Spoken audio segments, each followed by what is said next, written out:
അച്ഛനും കൊച്ചമ്മയ്ക്കും കുടുംബത്തിലേക്ക് സ്വാഗതം. നന്ദി. അച്ഛൻ്റെ കുടുംബാംഗങ്ങളെക്കുറിച്ചൊന്ന് പറയാമോ? എൻ്റെ പേര് ലീസ്റ്റർ ഇവാൻസർ സഹനം. എൻ്റെ ഭാര്യയുടെ പേര് സിബി സഹനം. ഞങ്ങൾക്ക് 2 മക്കളാണ്. മൂത്ത മകളുടെ പേര് പ്രഥമ സഹനം, രണ്ടാമത്തെ മകളുടെ പേര് പ്രിമിയ സഹനം. 2 പേരും വിവാഹിതരാണ്. മൂത്ത മകൾ 2 കുട്ടികളുണ്ട്. അവർ കുടുംബമായിട്ട് UK-യിലാണ്. രണ്ടാമത്തെ മകൾ എഞ്ചിനീയറാണ്, ബാംഗ്ലൂരിലാണ് താമസിക്കുന്നത്. അച്ഛൻ്റെ ജന്മസ്ഥലം? ഞാൻ ജനിച്ചത് അമരവിള എന്ന സ്ഥലത്താണ്. എൻ്റെ ഫാദറിൻ്റെ സ്ഥലം വെങ്ങാനൂർ പട്ടണമാണ്. എത്ര വർഷമായി അച്ഛൻ തിരുവനന്തപുരത്ത് വന്നിട്ട്? ഞാൻ ജനിച്ചതും വളർന്നതും പഠിച്ചതും തിരുവനന്തപുരത്താണ്. പക്ഷേ ജോലിയുടെ നല്ലൊരു ഭാഗം ബാംഗ്ലൂരിലായിരുന്നു. അത് കഴിഞ്ഞിട്ട് തിരുവനന്തപുരത്ത് വന്നിട്ട് ഇപ്പോൾ 3 വർഷമായി. അച്ഛൻ്റെ കുട്ടിക്കാലത്തെ കുറിച്ചൊന്ന് പറയാമോ? കുട്ടിക്കാലം എൻ്റെ പിതാവ് അച്ഛനായിരുന്നു, അമ്മ ഒരു ടീച്ചറായിരുന്നു. അച്ഛൻ പള്ളിയിൽ CSI പള്ളിയിൽ അച്ഛനായിരുന്നുകൊണ്ട് പല സഭകളിൽ മാറി മാറി താമസിക്കുന്നതായിട്ട് വന്നിട്ടുണ്ട്. അങ്ങനെ അധികവും സഭാംഗണങ്ങളിലാണ് വളർന്നത്. സ്കൂൾ ജീവിതവും വിവിധ സ്കൂളുകളിൽ പഠിച്ചിരുന്നു. എന്നാൽ ഹൈസ്കൂൾ വരുന്ന സമയത്ത് കാഞ്ഞിരംകുളത്ത് നെല്ലിക്കാക്കുഴി CSI പള്ളിയിലായിരുന്നു. അവിടെ പപ്പ അച്ഛനായിരുന്നു. ആ പള്ളിയുമായിട്ട് ബന്ധപ്പെട്ട് ജീവിക്കുകയും വളരുകയും പഠിക്കുകയും ചെയ്തു. കോളേജ് വന്നതിന് ശേഷം പിന്നെ തിരുവനന്തപുരത്തേക്ക് താമസം മാറി. കുട്ടിക്കാലത്തുള്ള ചേർച്ചുമായി മുമ്പ് ബന്ധപ്പെട്ട ആക്ടിവിറ്റീസിനെ കുറിച്ചൊന്ന് പറയാമോ അച്ഛൻ? അച്ഛൻ്റെ വീട്ടിൽ ജനിച്ചതുകൊണ്ടും അച്ഛൻ്റെ ശിക്ഷണത്തിലായിരുന്നുകൊണ്ടും വളരെ സ്ട്രിക്റ്റായിട്ട് ഒരു ചർച്ച് ലൈഫുമായിട്ട് ബന്ധപ്പെട്ട് ക്രിസ്ത്യൻ ഫെയ്ത്തുമായിട്ട് ബന്ധപ്പെട്ട് പോയി. എൻ്റെ പിതാവ് ഒരു സ്ട്രിക്റ്റായിട്ട് ഒരു മനുഷ്യനായിരുന്നു. അപ്പോൾ ചെറുപ്പകാലത്ത് വാക്യങ്ങൾ പഠിക്കണമെന്നുള്ളത് വളരെ നിർബന്ധമായിരുന്നു. ചില ദിവസം ശനിയാഴ്ച രാത്രി 5 വാക്യം പഠിച്ച് പറഞ്ഞില്ലെങ്കിൽ ഞായറാഴ്ച ഭക്ഷണം കണ്ടില്ല എന്നൊരു അത്ര വളരെ സ്ട്രിക്റ്റായിട്ട് പഠിപ്പിച്ചതാണ്. അതുകൊണ്ട് സൺഡേ സ്കൂൾ വളരെ സജീവമായിരുന്നു. ഞങ്ങളുടെ സഭയുടെ യൂത്ത് മൂവ്മെൻറ്റിലൊക്കെ വളരെ സജീവമായിരുന്നു. പിന്നെ പല ചിൽഡ്രൻസ് ക്യാമ്പുകളിൽ പങ്കെടുത്തിട്ടുണ്ട്. അങ്ങനെ പപ്പ അച്ഛനായിരുന്നതുകൊണ്ടും സഭാ ജീവിതമായിട്ട് വളർന്നതുകൊണ്ടും സഭയുടെ പൊതുവായ പരിപാടികളുമായിട്ട് ചേർന്ന് ആണ് അധികം ചെറുപ്പകാലം കഴിഞ്ഞു കൂടിയത്. ഇപ്പോൾ ചെറുപ്പം മുതലേ ഉള്ള ആഗ്രഹമായിരുന്നു ഒരു അച്ഛനാവണം എന്നുള്ളത്? അച്ഛനാകണമെന്നുള്ളത് അങ്ങനെ ഒരു ആഗ്രഹമായിരുന്നില്ല. എൻ്റെ പിതാവിന് എന്നെ ഒരു അച്ഛനായി കാണണമെന്ന് താല്പര്യമുണ്ടായിരുന്നു. അത് ചെറുപ്പകാലത്ത് പപ്പ എന്നോട് പറയുമായിരുന്നു, മോനെ ഞാൻ നിന്നെ അച്ഛനാക്കാനാണ് ആഗ്രഹിക്കുന്നത്. അന്ന് ഞാനങ്ങനെ വളരെ പ്രത്യേകിച്ച് മറുപടി ഒന്നും പറഞ്ഞിട്ടില്ല. എന്നാൽ ചെറുപ്പകാലത്ത് എന്നെ സ്വാധീനിച്ച 2 ഘടകങ്ങളുണ്ട്. ഒന്ന്, VBSന് പോകുന്ന സമയത്ത് ഒരു പ്രാവശ്യം എൻ്റെ VBS ടീച്ചർ, തിരുമലയുള്ള ക്രിസ്ത സാർ എന്ന ടീച്ചർ, സാറിൻ്റെ പ്രോത്സാഹനവും ക്രിസ്തീയ വിശ്വാസത്തെക്കുറിച്ചുള്ള പഠനം ഒരു പ്രേരക ഘടകമായിരുന്നു. എന്നാൽ അതിനേക്കാൾ കൂടുതൽ എന്നെ ഒരുപക്ഷെ ഒരു ടേണിംഗ് പോയിന്റ്, എൻ്റെ ഫെയ്ത്ത് ലൈഫിലൊരു ടേണിംഗ് പോയിന്റ് എന്ന് പറയുന്നത് ചൈൽഡ് ഇവാഞ്ചലിസം ഫെലോഷിപ്പിൻ്റെ ഒരു ക്യാമ്പ് ഞങ്ങളുടെ പള്ളിയിൽ വെച്ച് നടന്നു. ആ ക്യാമ്പിലുള്ള ഒരു ചലഞ്ച് അവിടെ വെച്ച് ഇങ്ങനെ കർത്താവിന് വേണ്ടി കൊടുക്കാനായിട്ട് ഇഷ്ടമുള്ളവർ മുന്നോട്ട് വരാൻ പറയുന്ന സമയത്ത് ആ ഒരു ടേണിംഗ് പോയിന്റ് എന്ന് പറയാന്നുള്ളത് ആ ഒരു ക്യാമ്പും, അതിനെ തുടർന്ന് പിന്നെ കുറച്ചുകൂടെ ഒരു ചർച്ച് ആക്ടിവിറ്റീസിനോട് സജീവമായിട്ട് പങ്കെടുത്തു. എന്നാൽ അങ്ങനെ ഒരു ഫുൾ ടൈം മിനിസ്ട്രിയിലോട്ട് വരണം എന്നുള്ള താല്പര്യം അന്നൊന്നും ഇല്ലായിരുന്നു. അത് ഏത് കാലഘട്ടത്തിലായിരുന്നു ഈ ഇതിൽ വർക്ക്? എൻ്റെ ഹൈസ്കൂൾ കാലഘട്ടം, അപ്പർ പ്രൈമറി സ്കൂൾ കാലഘട്ടം മുതൽ ഹൈസ്കൂൾ കാലഘട്ടം വരെ അങ്ങനെ ആ ഒരു രീതിയിലാണ് പോയത്. അച്ഛൻ്റെ കോളേജ് ജീവിതം? കോളേജ് ലൈഫ് ഞാൻ ഇന്റർമീഡിയറ്റ് കോളേജിലാണ് പഠിച്ചത്, പ്രീ ഡിഗ്രിക്ക്. അത് കഴിഞ്ഞിട്ട് ഡിഗ്രി യൂണിവേഴ്സിറ്റി കോളേജിലായിരുന്നു. പോസ്റ്റ് ഗ്രാജുവേഷനും യൂണിവേഴ്സിറ്റി കോളേജിലായിരുന്നു. അത് കഴിഞ്ഞ് ഞാൻ ഒരു വർഷം ഞങ്ങളുടെ മഹായിടയിൽ പ്രൊബേഷനായിട്ട് പഠിക്കുമ്പോൾ പ്രൈവറ്റായിട്ട് ലയോള കോളേജ് ചേർന്ന് സോഷ്യോളജി പാസ്സായി. അങ്ങനെ അധികവും തിരുവനന്തപുരമായിട്ട് ബന്ധപ്പെട്ടാണ് കോളേജ് എഡ്യൂക്കേഷൻ വന്നത്. ഞാനിങ്ങനെ തിയോളജിക്കൽ സ്റ്റഡീസിന് പോകണമെന്ന് പിതാവിന് താല്പര്യം ഉണ്ടായിരുന്നുകൊണ്ട് ആദ്യം മുതലേ ആ ഒരു ഓറിയന്റേഷൻ കോളേജ് പഠിക്കുന്ന സമയത്ത് എനിക്ക് തന്നിരുന്നു. പൊളിറ്റിക്സിലൊക്കെ ഉണ്ടായിരുന്നു കോളേജിൽ പഠിക്കുന്ന കാലഘട്ടത്തിൽ? അല്പസ്വല്പം പൊളിറ്റിക്സൊക്കെ ഉണ്ടായിരുന്നു. പൊളിറ്റിക്സിൽ താല്പര്യം ഉണ്ടായിരുന്നു. ഞാൻ ഇന്റർമീഡിയറ്റ് കോളേജ് പഠിക്കുന്ന സമയത്ത് KSUവിൻ്റെ സ്ഥാനാർത്ഥിയായിട്ട് മത്സരിച്ചു, തോറ്റു. യൂണിവേഴ്സിറ്റി കോളേജ് വന്ന സമയത്തും കുറച്ചു കാലം ആ ഒരു ഇൻട്രസ്റ്റ് തുടർന്നിരുന്നു. പക്ഷെ പിന്നീട് അത് പല കാരണങ്ങളാൽ വിടേണ്ടതായിട്ട് വന്നു. ചില സമയത്ത് എൻ്റെ ഫ്രണ്ട്സുമായിട്ട് ചില ഡിബേറ്റൊക്കെ നടന്നു. ഫാമിലിക്കകത്ത് ഞാനങ്ങനെ ഒരു പൊളിറ്റിക്സിലോട്ട് പോകുന്ന വലിയ താല്പര്യം തോന്നിയില്ല. അതുകൊണ്ട് ഫാമിലിക്കാർ ഡിസ്കറേജ് ചെയ്തു. ഒരു കാലഘട്ടത്തിൽ എനിക്ക് പൊളിറ്റിക്സിനോട് വലിയ താല്പര്യമായിരുന്നു. അപ്പം ഞാനിങ്ങനെ യൂണിവേഴ്സിറ്റി കോളേജ് പഠിക്കുന്ന സമയത്ത് ജലറ സമരത്തിനൊക്കെ പോകുമായിരുന്നു, മുമ്പ് ഇങ്ങനെ പോകുമായിരുന്നു. അങ്ങനെ ഒരു പ്രാവശ്യം ഞങ്ങളുടെ യൂണിവേഴ്സിറ്റി കോളേജിൽ നിന്നും അതിൻ്റെ ഓപ്പോസിറ്റായിട്ടുള്ള മെയിൻ ക്യാമ്പസിൽ നിന്നും അന്ന് മലയാളം ഡിപ്പാർട്ട്മെൻ്റ് ഉണ്ടായിരുന്ന കോളേജിലേക്ക് പോകുന്ന സമയത്ത് എൻ്റെ ഒരു അങ്കിള് അതിനടുത്ത് ലോക്കൽ ഫണ്ട് ഓഡിറ്റിൽ ജോലി ഉണ്ടായിരുന്നു. അപ്പോൾ അങ്കിള് ആ റൂമിൻ്റെ മുകളിൽ നിന്ന്, ഓഫീസിൻ്റെ മുകളിൽ നിന്ന് നോക്കുന്ന സമയത്ത് ഇങ്ങനെ അനന്തരവന് വലിയ കാര്യമായിട്ട് വലിയ ഇത് മുദ്രാവൊക്കെ വിളിച്ചു പോവുകയാണ്. അന്ന് വൈകുന്നേരം എൻ്റെ അങ്കിള് വീട്ടിൽ വന്ന് എൻ്റെ പപ്പയോട് പറഞ്ഞ്, എന്നെ മിനിസ്ട്രിക്കാണ് അയക്കാൻ താല്പര്യമെങ്കിൽ ഇതിൽ നിന്ന് ഡിസ്കറേജ് ചെയ്യണം. രാഷ്ട്രീയം അത്ര നല്ല സംഗതിയല്ല. കാരണം അങ്കിള് തന്നെ രാഷ്ട്രീയത്തിനകത്ത് കുറച്ച് ഇൻവോൾവ് ആയിരുന്നു. ഒരു കാലഘട്ടത്തിൽ വളരെ സജീവമായിട്ടൊക്കെ പങ്കെടുത്തു. പക്ഷെ പിന്നെ അതുകൊണ്ട് വലിയ ഗുണമൊന്നുമില്ല, അത് ബുദ്ധിമുട്ടാണെന്ന് തോന്നിയതുകൊണ്ട് അങ്കിള് രാഷ്ട്രീയം വിട്ടതാണ്. അതുകൊണ്ട് അങ്കിള് തന്നെ പറഞ്ഞു, മോനെ ഇങ്ങനെ അയക്കുന്നത് മിനിസ്ട്രിയെക്കുറിച്ച് കരുതുന്നെങ്കിൽ നല്ലതല്ല, അത് പറഞ്ഞു. അങ്ങനെ ഫാദർ കുറച്ച് ഡിസ്കറേജ് ചെയ്തു. അതോടുകൂടെ ഞാനും പിന്നെ അങ്ങനെ ഒരു പോളിറ്റിക്സിൽ നിന്ന് വിട്ടുനിന്നു. എന്നാൽ ഇന്നും പോളിറ്റിക്സ് വളരെ ഇൻട്രസ്റ്റ് ആണ്. വളരെ പൊളിറ്റിക്കൽ അനാലിസിസ് ഞാൻ ധാരാളം വായിക്കും. വായിക്കുന്ന കൂട്ടത്തിൽ ഈ ക്രിസ്ത്യൻ മാഗസിൻസിനേക്കാൾ ഒരു തരത്തിൽ കൂടുതൽ പറഞ്ഞാൽ പൊളിറ്റിക്കൽ അനാലിസിസ്, കറണ്ട് പോളിറ്റിക്സിനെ കുറിച്ചൊക്കെ വായിക്കുന്നത് അതൊരു ഇഷ്ടമുള്ളൊരു സബ്ജക്റ്റാണ്. പോളിറ്റിക്സിനകത്ത് പ്രവർത്തിച്ചില്ല എങ്കിലും പോളിറ്റിക്സിനെ കുറിച്ച് അറിയുന്നതും പഠിക്കുന്നതും അത് ചർച്ച് പോളിറ്റിക്സ് അല്ല കേട്ടോ, സെക്കുലർ പോളിറ്റിക്സിൽ കൂടുതൽ അങ്ങനെയുള്ള കാര്യങ്ങൾ വായിക്കുന്നത് വളരെ ഇൻട്രസ്റ്റ് ആണ്. കൊച്ചമ്മയെ കുറിച്ച് വിവാഹം കഴിഞ്ഞിട്ട് എത്ര വർഷമായി? വിവാഹം കഴിഞ്ഞിട്ട് 34 വർഷമായി. മറ്റേ കൊച്ചമ്മ മിനിസ്ട്രിയിൽ വളരെ സഹായമാണ്. ഞങ്ങൾ കല്യാണം കഴിഞ്ഞ ഇടയ്ക്ക് ഒരു ചെറിയ അണ്ടർസ്റ്റാൻഡിങ് ഉണ്ടായിരുന്നത്, കൊച്ചമ്മ BSNL ഒരു ജോലിക്കാരിയാണ്. അപ്പോൾ BSNL ജോലി തുടങ്ങുന്ന സമയത്ത് തന്നെ ഒരു റെസ്പോൺസിബിലിറ്റി ഉണ്ടായിരുന്നു. അന്ന് നെയ്യാറ്റിൻകര എസ്റ്റേറ്റിൻ്റെ ചാർജായിരുന്നു. 10-200 ജോലിക്കാർ കീഴിലുണ്ട്. ധാരാളം പ്രശ്നങ്ങളുണ്ടായിരുന്നു. അപ്പം അന്ന് ഞങ്ങൾ തമ്മിലുള്ള ഒരു ജനറൽ അണ്ടർസ്റ്റാൻഡിങ് എന്നത്, എൻ്റെ അഫീഷ്യൽ ലൈഫിനകത്ത് കൊച്ചമ്മ ഇടപെടില്ല, കൊച്ചമ്മയുടെ അഫീഷ്യലിനകത്ത് ഞാൻ ഇടപെടില്ല. അപ്പോൾ അതുകൊണ്ട് അഫീഷ്യലായ കാര്യങ്ങൾ ഞങ്ങളുടെ രീതിയിൽ നോക്കും. പക്ഷേ ജീവിത പങ്കാളി എന്ന നിലയിൽ ഞങ്ങളുടെ ഇഷ്യൂസ് പങ്കുവയ്ക്കും, കാര്യങ്ങൾ ചെയ്തു. അങ്ങനെ പരസ്പരം അകത്ത് ഇടപെടാത്ത രീതിയിൽ പോയിരുന്നു. അത് അവസാനം വരെ കൊച്ചമ്മയുടെ കരിയർ തീരുന്നത്, കൊച്ചമ്മ റിട്ടയർ ചെയ്യുന്നത് BSNL ഒരു ഡെപ്യൂട്ടി ജനറൽ മാനേജറായിട്ടാണ് ബാംഗ്ലൂരിൽ. വളരെയധികം റെസ്പോൺസിബിലിറ്റിയും വളരെയധികം ജോലിയും വളരെയധികം പ്രഷറും ഉള്ള സമയത്താണ്. പക്ഷേ അങ്ങനെയുള്ള സമയത്ത് ഈ പ്രശ്നങ്ങളെക്കുറിച്ചൊന്ന് പറയുമെങ്കിലും ഒഫീഷ്യലായിട്ട് അതിനകത്ത് തലയിടാറില്ല. കൊച്ചമ്മയും എൻ്റെ സഹായത്തിന്, ഞാൻ പ്രത്യേകിച്ചും ബാംഗ്ലൂരിലായിരുന്ന സമയത്ത്, പള്ളിയിലായിരുന്ന സമയത്ത് ഏത് ആവശ്യം വന്നാലും വരും. പ്രാർത്ഥനയ്ക്ക് ഞങ്ങൾ ഒരുമിച്ച് പോകും, കൂട്ടായ്മ പ്രാർത്ഥനകൾക്ക് ഒരുമിച്ച് പോകും. ഏതെല്ലാം സമയത്ത് അതിനകത്ത് നിന്നുകൊണ്ട് സഹായിക്കാനായിട്ട് സാധിക്കും അതൊക്കെ ചെയ്യും. പക്ഷെ ഒരിക്കലും ചർച്ച് പോളിറ്റിക്സിനകത്ത് കൊച്ചമ്മ ഇടപെട്ടില്ല, ഇഷ്യൂസിനായിട്ട് ഇടപെട്ടിട്ടില്ല. പലപ്പോഴും ആളുകൾ വന്ന് കൊച്ചമ്മയോട് സംസാരിക്കുമ്പോൾ ഈ പള്ളിയിലുള്ള കാര്യങ്ങൾക്ക് അറിയാവുന്ന രീതിയിൽ സംസാരിക്കും. കൊച്ചമ്മയ്ക്ക് യാതൊരു കുളവും കാണില്ല. കാരണം ഞാൻ അങ്ങനെയുള്ള ഇഷ്യൂസ് കൊച്ചമ്മയോട് പറയാറുമില്ല. അപ്പം അങ്ങനെ ഒരു വേണമെങ്കിൽ ഒരു സേഫ് ഡിസ്റ്റൻസ് ഞങ്ങൾ കീപ്പ് ചെയ്തിരുന്നു. എന്നാൽ അതുകൊണ്ട് മിനിസ്ട്രിക്ക് വളരെ സഹായകരമായിരുന്നു.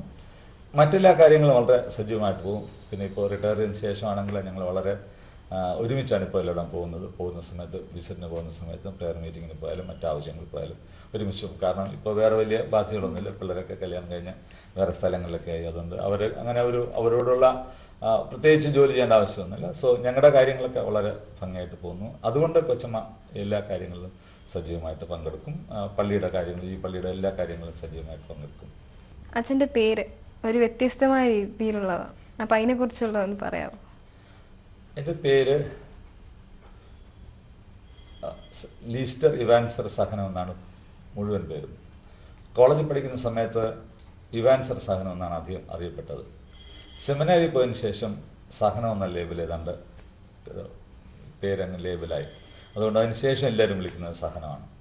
ഇപ്പോൾ സ്കൂളിൽ പഠിക്കുന്ന സമയത്ത് ഈ ഇവാൻസർ എന്നുള്ള പേര് പലരും ചോദിച്ചിട്ട് എന്താണ്. ഇപ്പോൾ ഞാനതിനെക്കുറിച്ച് കേട്ടിട്ടുള്ളത്, എൻ്റെ ഗ്രാൻഡ് ഫാദർ ഒരു ഹോസ്റ്റലിൽ താമസിക്കായിരുന്നു. അപ്പോൾ ഗ്രാൻഡ് ഫാദറിൻ്റെ പേര് അന്ന് സാമുൽ എന്നായിരുന്നു. അതേ പേരുള്ള വേറൊരാളും ഹോസ്റ്റലുണ്ടായിരുന്നു. അപ്പോൾ ലെറ്റർ വന്നാൽ ഇത് തമ്മിൽ എപ്പോഴും മാറിപ്പോകും. അത് ഗ്രാൻഡ് ഫാദർ പറയുന്ന ദേഷ്യമാണ്. അതുകൊണ്ട് ഗ്രാൻഡ് ഫാദർ വീട്ടിൽ വന്നിട്ട് ആദ്യം ചെയ്തത് ഗ്രാൻഡ് ഫാദറിൻ്റെ പേരങ്ങ് മാറ്റി. എന്നിട്ട് തീരുമാനിച്ച് മക്കൾക്കും ഇടുന്ന പേര് അങ്ങനെ അധികം കോമൺ ആയിട്ടുള്ള പേര് പറയാൻ പാടില്ല. അതുകൊണ്ട് പിന്നെ ഫാദറും വിട്ട സമയത്തും ഇങ്ങനെ അധികം കോമൺ അല്ലാത്ത ഇവാൻസർ സഹനം എന്ന പേരിട്ട്. ഇവാൻസർ എന്നുള്ള പേരിന് പക്ഷെ അന്നുണ്ടായിരുന്ന ഒരു മിഷണറി ഇവാൻസ് എന്നൊരു മിഷൻ ഉണ്ടായിരുന്നു. അതിൽ നിന്നൊരു ഡെറിവേഷൻ എന്നാണ് ഞാൻ പിന്നീട് മനസ്സിലാക്കുന്നത്. പക്ഷേ കൂടുതൽ ഇന്ന് ആളുകൾ വിളിക്കുന്നത് സഹനം എന്നുള്ള രീതിയിലാണ്.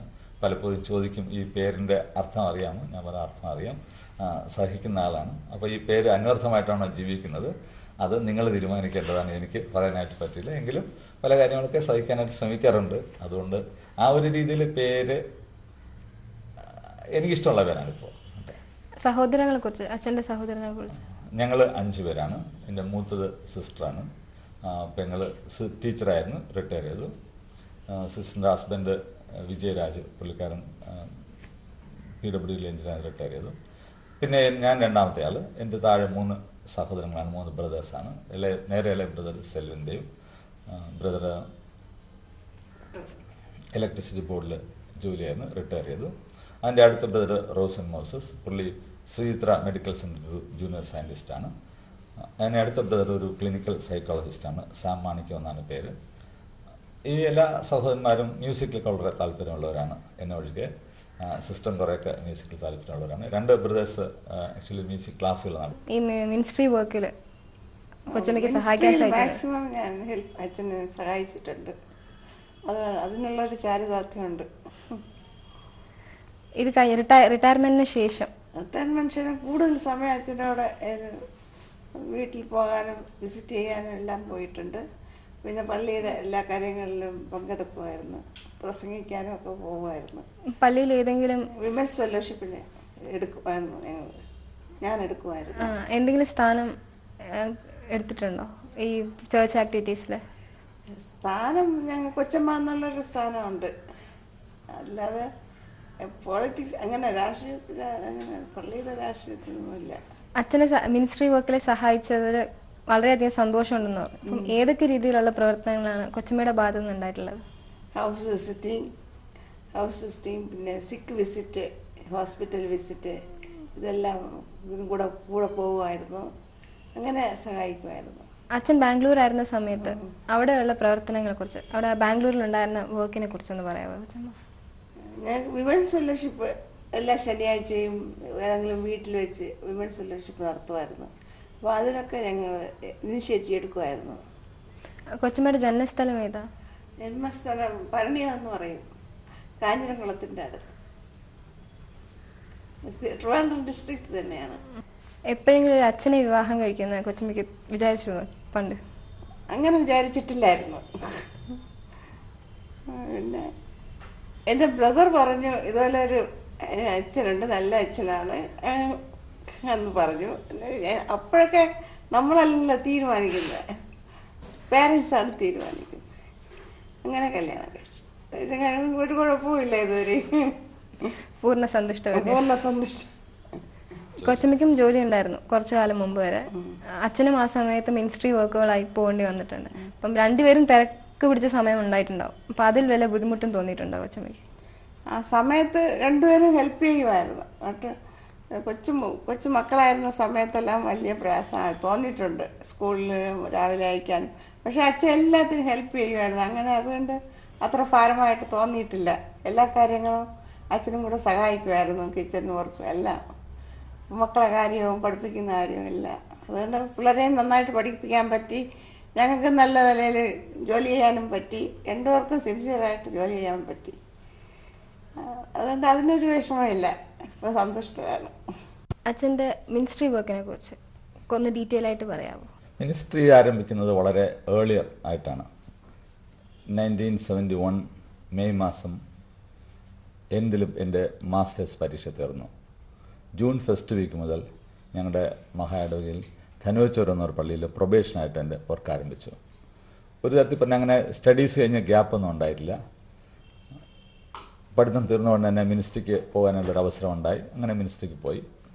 ആ ഇതോടുകൂടെ പിന്നെ മിനിസ്ട്രിക്ക് ഫുള്ളായിട്ട് പ്രിപ്പയർ ചെയ്യായിരുന്നു. അപ്പോൾ ഈ ഫസ്റ്റ് ഇയറിൽ ഞാൻ അവിടെ പ്രൊബേഷനായിരിക്കുന്ന സമയത്ത് ബാംഗ്ലൂരിൽ BD അഡ്മിഷൻ കിട്ടി. അന്ന് പ്രിൻസിപ്പലിന് അതിന് പപ്പായ്ക്ക് പരിചയം ഉണ്ടായിരുന്നു. ഫസ്റ്റ് ഇയറിൽ അഡ്മിഷൻ കിട്ടിയ സമയത്ത് ഇവിടെ അപ്പോൾ ഇൻഡിപെൻഡൻ്റായിട്ട് പ്രിൻസിപ്പൽ എന്നെ എടുക്കാമെന്ന് പറഞ്ഞു. പക്ഷേ ഡയസിൽ നിന്ന് സ്പോൺസറിങ് ലെറ്റർ വരണമെന്ന് പറഞ്ഞു. അപ്പോൾ അന്ന് ബിഷപ്പായിരുന്ന ബിഷപ്പ് വില്യം വാചാലിനാണ്. അപ്പോൾ ബിഷപ്പ് പറഞ്ഞു, ഇപ്പോൾ പ്രൊബേഷനാണ്, പ്രൊബേഷൻ കഴിയാതെ ഞാൻ ലെറ്റർ തരില്ല എന്ന് പറഞ്ഞു. അപ്പോൾ അങ്ങനെ അതുകൊണ്ട് ആ വർഷം പോകാനായിട്ട് പറ്റിയില്ല. എന്നാൽ ആ ഒരു വർഷം അങ്ങനെ പ്രൊബേഷനായിട്ടിരുന്നു. എന്നാൽ പ്രൊബേഷൻ്റെ ലാസ്റ്റ് പീരീഡിൽ ഞാനൊരു 5 മാസം ലീവ് എടുത്താണ് MA പ്രൈവറ്റായിട്ട് സോഷ്യോളജി ചെയ്തത്. എന്നാൽ അത് കഴിഞ്ഞ് പിന്നെ കഴിഞ്ഞ വർഷം ഇപ്പോൾ ആദ്യം 71 തന്നെ അഡ്മിഷൻ കിട്ടിയതുകൊണ്ട് 72 ബാംഗ്ലൂർ സ്റ്റഡീസിനായിട്ട് പോയി. തിയോളജിക്കൽ സ്റ്റഡീസ് കഴിഞ്ഞതിന് ശേഷം ഞാൻ പിന്നെ മിനിസ്ട്രി തുടരുന്നത് മഹായിടവകയിൽ തിരികെ വന്ന് 76 യുവജന പ്രവർത്തനമായിട്ടാണ്.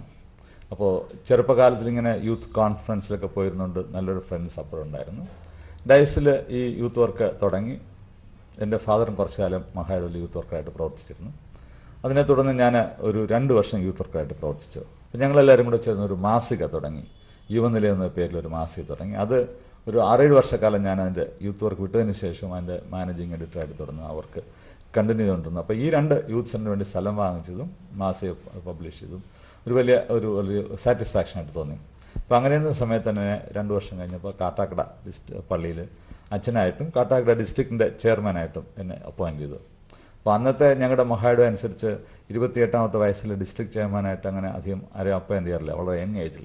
പക്ഷേ കാട്ടാക്കട കോളേജിൻ്റെ അടുത്തായതുകൊണ്ടും ഞാനിങ്ങനെ യൂത്ത് വർക്കുമായിട്ട് ബന്ധപ്പെട്ടുന്നതുകൊണ്ടും കോളേജിൽ അവർക്ക് കൂടെ ഹെൽപ്പ് ചെയ്യാനായിട്ട് പറ്റും. അങ്ങനെ പല കാരണം കൊണ്ട് തന്നെ കാട്ടാക്കട ഡിസ്ട്രിക്റ്റിൽ ഡിസ്ട്രിക്ട് ചെയർമാനായിട്ടും സഭയുടെ ചുമതലയിലോട്ട്. അപ്പോൾ പെട്ടെന്ന് പോവുകയാണ്. 600-അധികം വീടുള്ള പള്ളിയാണ്. എന്നാലും 4 വർഷം വലിയ ബുദ്ധിമുട്ടില്ലാതെ അവിടെ കണ്ടിന്യൂ ചെയ്തു. അപ്പോൾ അതിനുശേഷം ആ കാലഘട്ടത്തിൽ കാട്ടാക്കട ക്രിസ്ത്യൻ കോളേജുമായിട്ട് കുറച്ച് ബന്ധമുണ്ടായിരുന്നു. പിള്ളേരുടെ അവർക്കൊരു SC ഉണ്ടായിരുന്നു, അതിൽ പലപ്പോഴൊക്കെ പോയി ഹെൽപ്പ് ചെയ്യുമായിരുന്നു. അതിനുശേഷം ഞാൻ ആറാമട പള്ളിയിലോട്ട് ട്രാൻസ്ഫർ ആയിട്ട് വന്നു. ആറാമട വന്നതിന് ശേഷം 1 വർഷം ആയിരുന്ന സമയത്ത് ഹയർ സ്റ്റഡീസിൽ പോകണമെന്ന് നേരത്തെ താല്പര്യം ഉണ്ടായിരുന്നു. അപ്പോൾ വെളിയിലൊരിക്കൽ പോകാനായിട്ട് അവസരം കിട്ടി. പക്ഷേ അന്നും ബിഷപ്പ് വിട്ടില്ല. അതുകൊണ്ട് ബിഷപ്പിൻ്റെ ഒരു ലെറ്റർ വേണം, ബിഷപ്പ് ആ ലെറ്റർ തന്നില്ല. അതുകൊണ്ട് അത് പോകാനായിട്ട് സാധിച്ചില്ല. എന്നാൽ ആറാമടയിൽ പോയ സമയത്ത് എനിക്ക് പോസ്റ്റ് ഗ്രാജുവേറ്റ് സ്റ്റഡീസിനായിട്ട് ബാംഗ്ലൂർ പോകാനൊരു ചാൻസ് കിട്ടി. അങ്ങനെയാണ് ആക്ച്വലി ബാംഗ്ലൂരിലേക്ക് പോകുന്നത്. അങ്ങനെ 83-ൽ ബാംഗ്ലൂരിൽ പോയി 2 വർഷം അവിടെ സ്റ്റഡീസ് കഴിഞ്ഞു. അപ്പോൾ ഈ ബാംഗ്ലൂർ പോകുന്ന സമയത്ത് കാട്ടാക്കട ഉണ്ടായ സമയത്ത് കൊച്ചമ്മ കൂടെ ഉണ്ടായിരുന്നു. ആറാമടയിലുണ്ടായപ്പോൾ കൊച്ചമ്മ കൂടെ ഉണ്ടായിരുന്നു. അപ്പോൾ ഞങ്ങൾ ഒരുമിച്ച് ഫാമിലിയായിട്ട് തന്നെ ഈ സ്ഥലത്തൊക്കെ പോയത്. അപ്പോൾ അതുകൊണ്ട് എൻ്റെ മനസ്സിലുണ്ടായിരുന്ന ബാംഗ്ലൂരിൽ 2 വർഷം പഠിച്ചിട്ട് തിരികെ വരാൻ ഇവിടുത്തെ ഡയസിൽ തന്നെ മിനിസ്ട്രി കണ്ടിന്യൂ ചെയ്യാൻ വിചാരിച്ചു. പക്ഷേ കൊച്ചമ്മ വളരെ നിർബന്ധിച്ചില്ല, ഞാൻ കൂടെ വരുമെന്ന് പറഞ്ഞിട്ട്. അവർക്ക് ഒരു റീജിയണൽ ട്രെയിനിങ് സെൻ്റർ ഉണ്ടായിരുന്നു. അപ്പോൾ അവിടെ വളരെ ഭാഗ്യം എന്ന് വേണമെങ്കിൽ പറയാം, ഒരു ഡെപ്യൂട്ടേഷൻ കിട്ടി. അങ്ങനെ ഡെപ്യൂട്ടേഷൻ കിട്ടിയതുകൊണ്ട് റീജിയണൽ ട്രെയിനിങ് സെൻ്ററിൽ കൊച്ചമ്മയ്ക്കും കിട്ടി. ഞാൻ ബാംഗ്ലൂരിൽ പോയി. അങ്ങനെ ബാംഗ്ലൂർ ജീവിതം അങ്ങനെ തുടങ്ങി 2 വർഷം. അപ്പോൾ അന്ന് പറഞ്ഞത് 2 വർഷം കഴിഞ്ഞ് ഡെപ്യൂട്ടേഷൻ പീരീഡ് വേണമെങ്കിൽ ക്യാൻസൽ ചെയ്ത് തിരികെ വരാമെന്ന് വിചാരിച്ചു. പക്ഷേ 2 വർഷം കഴിഞ്ഞപ്പോൾ ഡെപ്യൂട്ടേഷൻ ക്യാൻസൽ ചെയ്യാൻ പറ്റിയില്ല. അപ്പോൾ കൊച്ചമ്മയ്ക്ക് പിന്നെ അങ്ങനെ ബാംഗ്ലൂർ കണ്ടിന്യൂ ചെയ്യേണ്ടതായിട്ട് വന്നു. അപ്പോൾ അങ്ങനെ ചെയ്യുന്ന സമയത്താണ് ഈ തിരുവനന്തപുരത്തോട്ട് മടങ്ങാതെ ബാംഗ്ലൂരിൽ. അപ്പോൾ എൻ്റെ ഒരു ഫ്രണ്ട്, പിന്നീട് നമ്മുടെ CSIയുടെ മോഡറേറ്റ് ആയിരുന്ന വസന്തകുമാർ ബിഷപ്പ് എൻ്റെ ഒരു ഫ്രണ്ടായിരുന്നു. അപ്പോൾ അദ്ദേഹം ഡയസിൻ്റെ സെക്രട്ടറി ആയിരുന്നു. അപ്പോൾ ഞങ്ങളിങ്ങനെ പല കാര്യങ്ങളും, ഞാൻ BD സ്റ്റുഡൻറ്റ് കാലം മുതൽ അദ്ദേഹമായിട്ട് പരിചയമുണ്ട്. അപ്പോൾ അങ്ങനെ ഞങ്ങൾ വളരെ ഫ്രണ്ട്സ് ആയിരുന്നു. അതുകൊണ്ട് തന്നെ ഡയസിനൊരു ഈ അർബൻ ചർച്ച് എക്സ്റ്റൻഷൻ പ്രോഗ്രാം എന്നൊരു പ്രോഗ്രാം ഉണ്ട് ബാംഗ്ലൂരിൽ. ആ കാലഘട്ടങ്ങളിൽ അൺസ്കിൽഡ് ആയിട്ടുള്ള ലേബറേഴ്സ് ധാരാളം വരുന്ന ഒരു കാലഘട്ടമായിരുന്നു. ഇപ്പോൾ 60s സ്കിൽഡ് ലേബറേഴ്സായിട്ട് വന്ന് വലിയ വലിയ കമ്പനികളിൽ HAL, BEL, HMT അങ്ങനെയുള്ള വലിയ വലിയ കമ്പനികൾ ധാരാളം വന്നു. പക്ഷേ ഒരു 70s ലാസ്റ്റ് പീരീഡായപ്പോൾ മണ്ണിൻ്റെ മക്കൾ നയം അവിടെ വളരെ സ്ട്രോങ് ആയതുകൊണ്ട് ഇങ്ങനെയുള്ള കമ്പനികളിൽ പിന്നെ മറ്റ് ഏരിയാസിന് വരാനായിട്ട് സാധ്യത ഉണ്ടായില്ല. കന്നഡക്കാർക്ക് തന്നെ കൊടുക്കണമെന്ന് തന്നെ അവർ വളരെ നിർബന്ധിച്ചു. അപ്പോൾ പിന്നീട് വന്ന ഒരു കാലഘട്ടത്തിൽ വന്നവരെല്ലാം ഈ അൺസ്കിൽഡ് ലേബറേഴ്സായിട്ട് വന്ന് സബർബ്സിലുള്ള പുതിയ ഇൻഡസ്ട്രിയൽ എസ്റ്റേറ്റിലൊക്കെ വന്നു ചേർന്നവരാണ്. അപ്പോൾ അങ്ങനെ നമ്മുടെ നാട്ടിൽ നിന്ന് ധാരാളം യങ്സ്റ്റേഴ്സ്, ചെറുതായിട്ട് ടെക്നിക്കൽ അറിവുള്ളവരും അല്ലാത്തവരുമായിട്ടുള്ളവർ കുറേ പേര് ബാംഗ്ലൂരിൻ്റെ സബർബ്സിൽ വന്നു. അപ്പോൾ അങ്ങനെ 3 സ്ഥലം ഞങ്ങൾ ഐഡൻറ്റിഫൈ ചെയ്തു. ഒന്ന് ജലഹല്ലി, മറ്റത് മാരതഹള്ളി, മൂന്നാമത് യലഹങ്ക. ഈ 3 സ്ഥലം ഐഡൻറ്റിഫൈ ചെയ്ത് ഈ 3 സ്ഥലമായിട്ട് കേന്ദ്രീകരിച്ച് വർക്ക് ചെയ്ത് ജലഹല്ലിയിൽ ഒരു പള്ളി സ്ഥാപിച്ചു, ചിന്നപ്പനയിൽ ഒരു പള്ളി തുടങ്ങി, യലഹങ്കയിലും തുടങ്ങി. പക്ഷേ യലഹങ്കയിൽ തുടങ്ങി പിന്നെ കുറച്ചൊരു മറ്റ് മതക്കാരുമായിട്ട് 1-2 മറ്റ് ഭാഷക്കാരുമായിട്ട് തമിഴ് സംസാരിക്കുന്നവർ കുറച്ചുണ്ടായിരുന്നു. അത് പിന്നെ ഡിസ്കണ്ടിന്യൂ ആയിട്ട് വന്നു. എന്നാൽ ജലഹല്ലിയിലുള്ളത് വളരെ ഭംഗിയായിട്ട് പോയി. അവിടെയുള്ള ഒരു ഇംഗ്ലീഷ് CSIയുടെ ഒരു ഹോളി ക്രാസ് എന്ന് പറയുന്ന ഒരു ഇംഗ്ലീഷ് പള്ളിയിൽ വെച്ച് ആരാധന തുടങ്ങി. അന്ന് ഒരു 7 പേരായിട്ടാണ് തുടങ്ങിയത്. അപ്പോൾ ഇന്ന് 25 വർഷം കഴിയുമ്പോൾ 175 ഫാമിലിയുള്ള നല്ലൊരു കോൺഗ്രിഗേഷനായിട്ട് അത് മാറി. അവർക്ക് സ്വന്തമായിട്ട് സ്ഥലം കൊണ്ടൊരു പള്ളിയൊക്കെ പണിയാനുള്ള ശ്രമത്തിലാണ്. ഇന്ത്യക്ക് പുറത്ത് ഏതെല്ലാം രാജ്യങ്ങളാണ് അച്ഛൻ വർക്ക് ചെയ്തിട്ടുള്ളത്? വർക്ക് ചെയ്തിട്ടുള്ളത് സ്റ്റേറ്റ്സിൽ മാത്രമേ ഉള്ളൂ. ഞാൻ കാരക്കോണം മെഡിക്കൽ കോളേജിൽ ചാപ്ലിനായിരിക്കുന്ന സമയത്ത് ബോസ്റ്റണിൽ ഒരു കോളേജിൽ ഒരു സെമസ്റ്റർ ചിലവാക്കാനായിട്ടൊരു ഓപ്പർച്യൂണിറ്റി ഉണ്ടായി. അപ്പോൾ അങ്ങനെ അവിടെ പോയ സമയത്ത് അവിടെയുള്ള ഒരു മലയാളം കോൺഗ്രിഗേഷനിൽ അച്ഛന്മാരില്ലാതെ അവരിങ്ങനെ വിഷമിക്കാറ്. അപ്പോൾ എന്നോട് ഒരു അച്ഛൻ ചോദിച്ചു, ഏതായാലും സ്റ്റേറ്റ്സിൽ വന്നാലും, അപ്പോൾ സ്റ്റേറ്റ്സിൽ വിസ കിട്ടിപ്പോകുന്ന അത്ര എളുപ്പമല്ല, അപ്പോൾ വന്ന സ്ഥിതിക്ക് ഒരു ടേം ഞങ്ങളുടെ അവിടെ വർക്ക് ചെയ്തതെന്ന് ചോദിച്ചു. അപ്പോൾ കൊച്ചമ്മ ഇവിടെയായിരുന്നു, ഞാൻ ഒറ്റയ്ക്കാണ് സ്റ്റേറ്റ്സിൽ പോയത്. കൊച്ചമ്മ അന്ന് സമ്മതിച്ചു, അങ്ങനെ ഞാൻ അവിടെ വർക്ക് ചെയ്യണമെങ്കിൽ കുഴപ്പമില്ല, ഇവിടെയുള്ള കാര്യങ്ങളൊക്കെ മാനേജ് ചെയ്തോളാം. അപ്പോൾ അന്ന് കൊച്ചുമോള് കൂടെ ഉണ്ട്. എന്നാലും ഞാൻ അവിടെ വർക്ക് ചെയ്യുന്നതിന് തടസ്സമില്ല എന്ന് പറഞ്ഞു. അപ്പോൾ അതിൻ്റെ ബേസിൽ ഞാനങ്ങനെ ആ ഒരു വർക്ക് എടുത്തു. ഫിലാദൽഫിയയിലുള്ള ഇമ്മാനുവൽ CSI പള്ളിയിലെ അച്ഛനായിട്ട് 3 വർഷം വർക്ക് ചെയ്തു. അങ്ങനെ 3 വർഷം വർക്ക് ചെയ്യുന്ന സമയത്ത് അവർക്ക് സ്റ്റേറ്റ്സിൽ ഏതാണ്ട് 27-28 CSI മലയാളം കോൺഗ്രിഗേഷൻസ് ഉണ്ട്. അപ്പോൾ അവരുടേതായ ഒരു കൗൺസിലുണ്ട്, council for CSI churches in North America. അപ്പോൾ അതിൻ്റെ വൈസ് പ്രസിഡൻ്റായിട്ട് അവരെന്നെ സെലക്ട് ചെയ്തു. അപ്പോൾ ഈ കോൺഗ്രിഗേഷൻ ഒന്നും എനിക്ക് പരിചയമില്ല, എന്നാലും അവരെന്നെ വൈസ് ചെയർമാനായിട്ട് സെലക്ട് ചെയ്തു. അങ്ങനെ 2 വർഷം അതിൻ്റെ വൈസ് ചെയർമാനായിട്ട് സെർവ് ചെയ്തു. അത് എൻ്റെ ഒരു ഡിഫറെൻ്റ് എക്സ്പീരിയൻസ്, ഇതുവരെ ഉണ്ടായിരുന്നത് വേറൊരു ഡിഫറെൻ്റ് എക്സ്പീരിയൻസ്. അപ്പോൾ ഈ വൈസ് ചെയർമാൻ ആയതുകൊണ്ട് ഈ ഒരു 3 വർഷം കൊണ്ട് ഏതാണ്ട് 10-17 സ്റ്റേറ്റ്സ് വിസിറ്റ് ചെയ്യാനായിട്ട് സാധിച്ചു. യുണൈറ്റഡ് സ്റ്റേറ്റ്സിലുള്ള ഏതാണ്ട് 10-17 സ്റ്റേറ്റ്സ് വിസിറ്റ് ചെയ്യാൻ സാധിച്ചു. അതൊരു വൈഡർ എക്സ്പീരിയൻസ് ആണ്. അപ്പോൾ കുറഞ്ഞ കാലം കൊണ്ട് ഇങ്ങനെ പോയെങ്കിലും വർക്ക് ചെയ്ത സമയത്ത് പല സ്ഥലങ്ങൾ കാണാനും ആളുകളെ കാണാനും വേറൊരു മേഖലയിലെ എക്സ്പീരിയൻസ് ലഭിക്കാനായിട്ടിടയായി. അച്ഛൻ അവിടെ ചെയ്ത പ്രവർത്തനങ്ങളെ കുറിച്ചൊന്ന് വിശദീകരിക്കാമോ? ബേസിക്കലി ഇമ്മാനുവൽ CSI പള്ളിയിലെ അച്ഛനായിരുന്നു. പിന്നെ council for CSI congregations in North അമേരിക്കൻ്റെ വൈസ് ചെയർമാൻ ആയതുകൊണ്ട് പോകുന്ന സമയത്ത് അവിടെ ചെറുക്കുന്ന ഈ ഇതിനകത്തൊരു ചെറിയ സ്പ്ലിറ്റ് ഉണ്ടായിരുന്നു. ആ സ്പ്ലിറ്റ് ഉണ്ടായ സമയത്ത് കുറച്ച് സഭകൾ മാറി നിന്നു. അപ്പോൾ ആ ഒരു കാലഘട്ടത്തിലാണ് ഞാൻ ഇതിനകത്ത് ചെല്ലുന്നത്. പക്ഷേ ആ ഒരു പീരീഡിൽ ഒരു 2 വർഷം കൊണ്ട് ഈ സ്പ്ലിറ്റ് ഒഴിവാക്കി അവരെ തിരികെ കൊണ്ടുവരാനായിട്ട് ശ്രമം നടത്തി. ഒരുപാട് ധാരാളം ഇഷ്യൂസ് അതിനകത്ത് ഇൻവോൾവ് ആണ്, അതും പറയാനുള്ള സമയമില്ല. പക്ഷെ അതേ സമയത്ത് ഈ റെക്കൺസിലിയേഷന് വേണ്ടി കുറേ ശ്രമിച്ചു. വളരെ ലീഗലായിട്ടും കൗൺസിലിംഗ് ആയിട്ടും പേഴ്സണലായിട്ടും പറഞ്ഞ് സംസാരിച്ചും അത് ഞാൻ തിരികെ വന്നതിന് ശേഷം 2 വർഷം കഴിഞ്ഞതിന് ശേഷം അത് സാധിച്ചു. തിരികെ അതെല്ലാം കൂടെ ഒരു ഓർഗനൈസേഷനായി തീർന്നു. അതൊരു സന്തോഷമുള്ള ഒരു സംഗതിയായിട്ട് തോന്നി. പിന്നെ അവിടെ ആയിരിക്കുന്ന സമയത്ത് തോമസ് ജെഫേഴ്സൺ ഹോസ്പിറ്റലിൽ ചാപ്ലിൻസി പഠിക്കാനായിട്ട് അവസരം ഉണ്ടായി. അപ്പോൾ ആദ്യം ഇന്റേണായിട്ട് ഒരു സെമസ്റ്റർ പഠിച്ചു. പിന്നെ അതിനുശേഷം അവിടെ റെസിഡൻ്റായിട്ട് 1 വർഷം വർക്ക് ചെയ്ത് പഠിച്ചു. അത് അവിടുത്തെ ഹോസ്പിറ്റൽസിനെ കുറിച്ച്, ഹോസ്പിറ്റൽ ഫങ്ഷനിങ്ങിനെ കുറിച്ച്, അവിടുത്തെ സ്റ്റാഫിൻ്റെ ആവശ്യങ്ങളെക്കുറിച്ച്, അത് വേറൊരു അമേരിക്കൻ ലൈഫിനെ കുറിച്ച് പഠിക്കാനായിട്ട് സാധിച്ചു. അപ്പോൾ ഈ CSI കോൺഗ്രിഗേഷൻസ് എല്ലാം മലയാളം കോൺഗ്രിഗേഷൻസ് എല്ലാം ബേസിക്കലി അമേരിക്കയിലാണെങ്കിലും ഇന്ത്യൻ കോണ്ടെക്സ്റ്റ് ആണ്, മലയാളികളാണ്, നമ്മുടെ ആളുകളാണ്. പക്ഷേ തോമസ് ജെഫേഴ്സൺ ഹോസ്പിറ്റലിൽ പോയ സമയത്ത് ടോട്ടലി അമേരിക്കൻ ആളുകളാണ്, നമ്മുടെ മലയാളി അധികം അവിടെ ഇല്ല. അപ്പോൾ അമേരിക്കൻ കോണ്ടെക്സ്റ്റ്, അമേരിക്കൻ സംസ്കാരം, അവരുടെ ആളുകൾ, ആ ഇഷ്യൂവിനെ കുറിച്ചൊക്കെ മനസ്സിലാക്കാനും ഇനിഷ്യലി കുറച്ച് കൾച്ചറൽ പ്രോബ്ലംസ് ഒക്കെ ഉണ്ടായിരുന്നു. അവരെ കൗൺസിൽ ചെയ്യാനായിട്ട് പോകുന്നു, അവരുടെ പേഷ്യൻസിനെ കാണാൻ പോകുന്നു, വളരെ ഇൻട്രസ്റ്റിംഗ് ആയിട്ടുള്ള ഒരുപാട് എക്സ്പീരിയൻസ് അതിനകത്തുണ്ട്. പക്ഷേ എങ്കിലും അമേരിക്കൻ കോണ്ടെക്സ്റ്റിലുള്ള ആളുകളെ കുറിച്ചും അവരുടെ കുറേ ഇഷ്യൂസൊക്കെ പഠിക്കാനായിട്ട് സാധിച്ചു. ഇപ്പോൾ ഈ ബറാക്ക് ഒബാമയുടെ ഫസ്റ്റ് ഇലക്ഷൻ്റെ സീസൺ ആയിരുന്നു. ഞാൻ ആദ്യം പറഞ്ഞത് എനിക്ക് പോളിറ്റിക്സിൽ കുറേ ഇൻട്രസ്റ്റ് ഉണ്ട്. അപ്പോൾ അതുകൊണ്ട് അങ്ങനെയുള്ള പൊളിറ്റിക്കൽ അനാലിസിസ്, അവരുടെ ഡിബേറ്റൊക്കെ ധാരാളം കേൾക്കുവാനും അതൊരു it was A good experience. 3-3.5 വർഷം അവിടെ ഉണ്ടായിരുന്നു. അച്ഛൻ ഇതുവരെ ഏതെല്ലാം സ്ഥാനമാനങ്ങൾ ലഭിച്ചിട്ടുണ്ട്?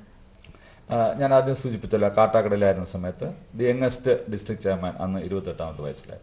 അതൊന്ന് കിട്ടാവുന്നൊരു പദവിയായിരുന്നു. പിന്നെ ഞാൻ 4 വർഷം ഇവിടെ ഉണ്ടായിരുന്ന സമയത്ത് ഡയസിൻ്റെ എക്സിക്യൂട്ടീവിൽ മെമ്പറായിരുന്നു. സിനോഡിൽ 3-4 പ്രാവശ്യം റെപ്രസെൻ്റ് ചെയ്തു.